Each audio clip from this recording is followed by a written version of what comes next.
लोकसभा माननीय सदस्य मान्यवर, जिन सरकारी कंपनियों ने युवाओं को रोजगार दिया है उनमें कितने युवाओं को स्थायी नौकरी मिली है और कितनों को अनुबंध पर रखा गया है? क्या सरकार स्थायी रोजगार के अवसर बढ़ाने के लिए कोई विशेष योजना बना रही है?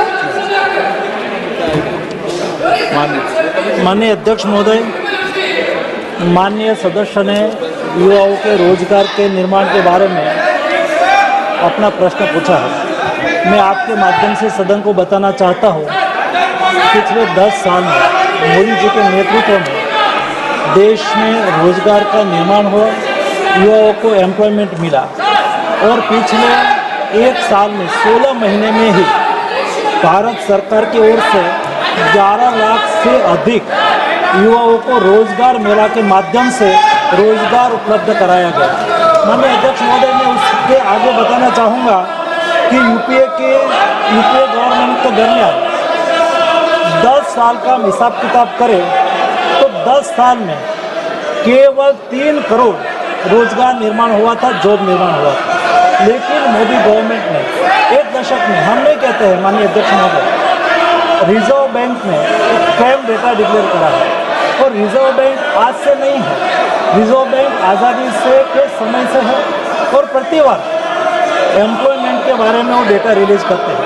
माननीय अध्यक्ष महोदय, मुझे बताते हुए खुशी हो रही है कि पिछले 10 साल में रिजर्व बैंक के एस्टिमेट के अनुसार 17 करोड़ से अधिक युवाओं को जॉब प्राप्त हुई, रोजगार मिला।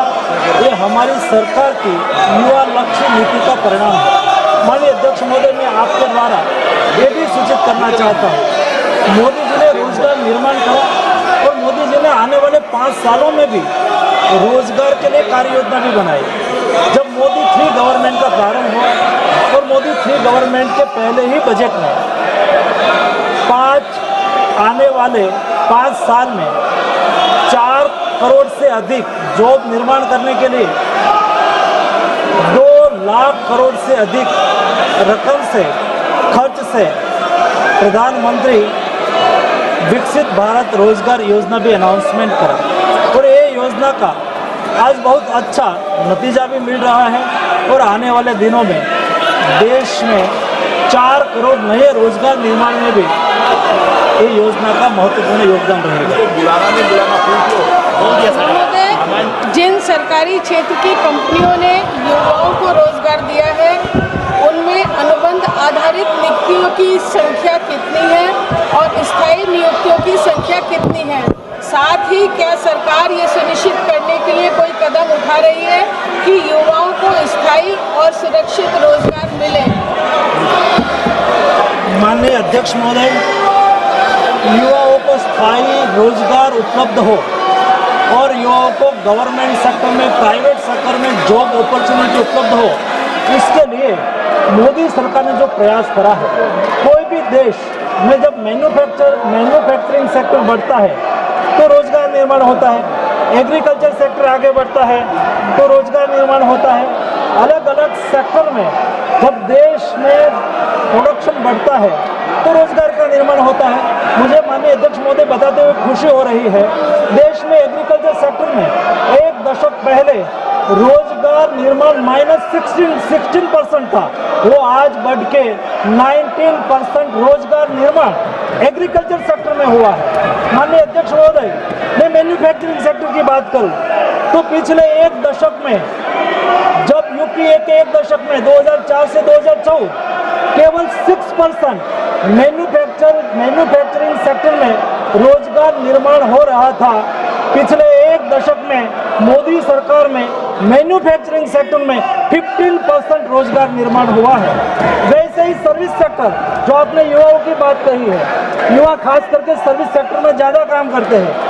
पिछले एक दशक में और यूपीए के 1 दशक के साथ में तुलना करूं तो यूपीए के 1 दशक में 25% सर्विस सेक्टर में जॉब निर्माण होता था आज मोदी सरकार में सर्विस सेक्टर में 36% रोजगार निर्माण के साथ देश आगे बढ़ रहा है।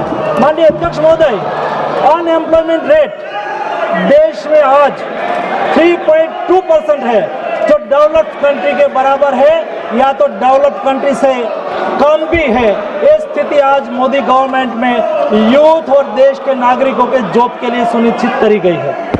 माननीय सदस्यगण, मैंने पहले भी आग्रह किया है, फिर माननीय सदस्यों से आग्रह कर रहा हूं, प्रश्नकाल महत्वपूर्ण समय होता है, माननीय सदस्यों का समय होता है और प्रश्नकाल में कई मंत्रालयों पर, विभागों पर माननीय सदस्यों द्वारा जो प्रश्न पूछे जाते हैं, सरकार उसका जवाब देती है। आपने तो जनता ने यहाँ प्रश्न करने पूछा है, लोगों के मुद्दे, लोगों की आकांक्षाएं, अपेक्षाओं के लिए भेजा है। मैं रोज आपसे प्रयास करता हूँ कि सदन चले। देश की सबसे बड़ी लोकतांत्रिक संस्था है, इसकी मर्यादाएं परंपरा रही है। इसी सदन के अंदर हमारे पूर्व सांसदों ने अच्छी चर्चा संवाद के साथ संसद की गरिमा को बढ़ाने का काम किया है। मैं रोज प्रयास करता हूं कि आप भी संसद की गरिमा को बनाए रखें। तख्तियां, नारेबाजी, इससे सदन नहीं चलेगा और लोकतंत्र में नियोजित तरीके से सदन को बाधित करना, ये लोकतांत्रिक प्रक्रियाओं के लिए अच्छा नहीं है, परंपराओं के लिए भी अच्छा नहीं है। आप कोई भी मुद्दे हो, कोई भी सवाल हो, आप प्रश्नकाल के बाद हमसे मिलें। हम नियम प्रक्रियाओं के अंदर आपको हर मुद्दों पर, हर विषय पर चर्चा करने का पर्याप्त मौका देंगे। मैंने पूर्व में भी सभी सदस्यों को पर्याप्त अवसर दिया है।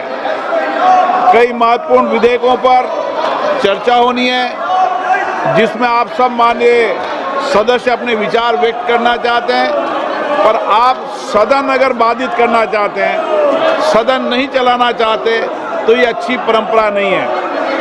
देश की जनता आपको देख रही है कि आप नियोजित तरीके से रोज नारेबाजी करते हैं, तख्तियां लहराते हैं, सरकारी संपत्तियों पर नुकसान पहुंचाने का प्रयास करते हैं। ये उचित नहीं है और ये आपकी संसदों की व्यवस्थाओं के लिए भी उचित नहीं है।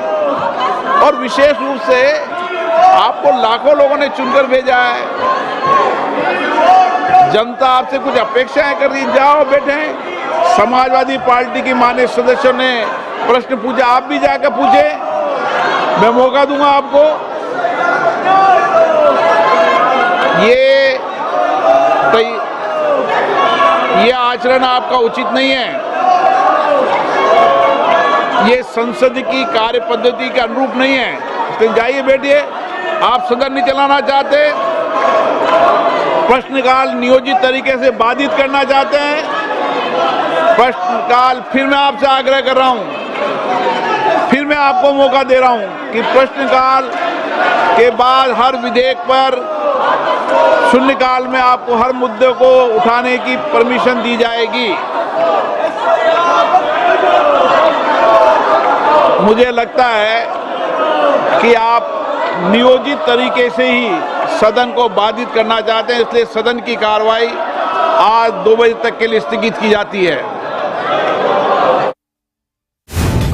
तो बड़ी खबर, लोकसभा की कार्यवाही को स्थगित कर दिया गया है।